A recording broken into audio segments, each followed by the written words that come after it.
utubaa malee samiinuuf diddiriirsee ardii mootii jalqabaa dhumaa abbaa mootummaan fardii kaaliqa waan uumamee uumaa insii fi jinni tokkicha kophaa moo'e morkataan qabu inni mooticha zalaalamaa rabbiif hin jiru gitni bismillaahi jedhee tan maqaa isaan jalqabaa qalbii naaf ergisaa mee gurra as qabaa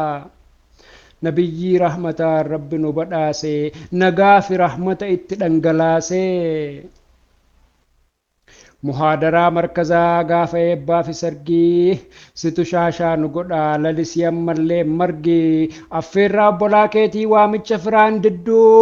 akka targamtuun fedha eebba kootti nu gidduu alhamdulillah kunoo galata rabbii jabaa bu'aa xaariikoon argee katmii quraanaan qabaa biyyaa lagaa keessatti rakkoo meeqa danda'a kan isatti hirkate rabbiin bakkumaan ga'a tumsa waan hojiidhaan jaatanaa shabakaan na rakkisaa dalagaanis jabaatee duubatti na harkisaa tumsa ustaazaaf fadiilaan erga rabbiitii gadi nuurul yaqiiniin turee waggoota 2-3 kan silaa fagaadhu rakkoon duuba na qabee gargaarsa rabbii guddaan amma katmii qaqqabee gammachuu guddaan qaba ibsuuf jechi naan gitu keemmoo galaanni jechaa silaayyuu yaa'een citu ustaaz abu hureyraa fadiilaa kiyyamichuu kottuutii naaf galatii jiraadhaa jedhiin sichuu ammas nuurul yaqiiniin markaza maaddii ilmii baay'ee akkan jaalladhu bakka bu'ii naaf himi guutuun barattootallee dhamaatiin irraa qabu erga rabbiitii jaraaf malee as hin qaqqabu kottuutii shaasha godhii hundumaa waliin ga'i hirmaattota hundumaan wal barii fira ta'i jettee kadijjaa iluu naaf firraan asitti isin bohaarsuuf dhufe anis kunoo dasiitti nagaan koo sinaa geessu kan onnee koo irraa kaatu assalaamu alaykum warahmatullaahi wabarakaatu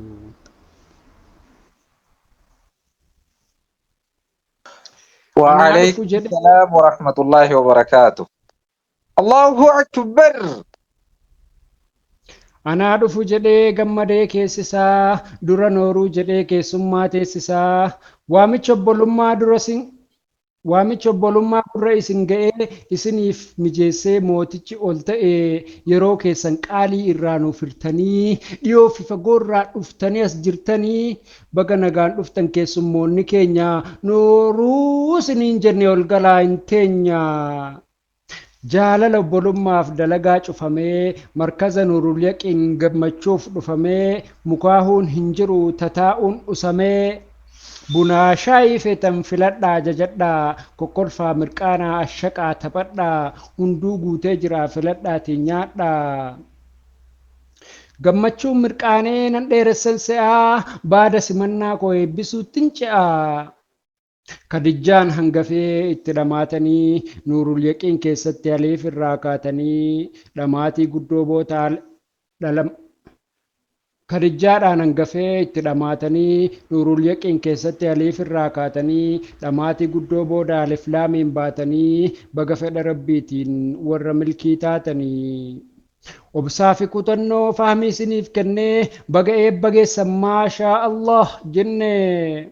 gola sammuu keessan ilmiidhaan bilcheessee baga kalaama isaan rabbi isin milkeessee faaruuf galata rahmaan si yaadachiisuun fedha kuni waan xiqqoo miti alhamdulillah jedha kuni waan xiqqoo miti alhamdulillah jedha eeyyee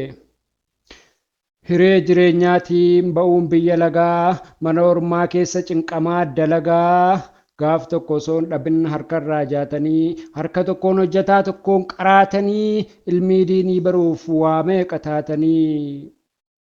yeroo gowwoomanii ijoolleen islaamaa of jalaa dhaamsanii ifaa diinii shaamaa qilleensaan raafamanii oliif gad bubbisanu ganda tiiktookii irraa muuziqaan shubbisanu sheexanaan qoramanii markaza baqatanii gabaa qaaniif kisaaraa nagaduu dhaqatanii isin markaza keessaaf qabdanii ta'a sheexana mo'attanii qalbii ilmiirra kaa'aa kushiinaa maadamii gola keessa teessanii amrii jabaa hundaa harka rabbii keessanii baga gargaarsa isaan eebba harraa geessanii baga gargaarsa isaan eebba harraa geessanii. ammallee rabbiin keenya iimaanaan isin faayee hifzii quraana isaa qomarra isiniif kaayee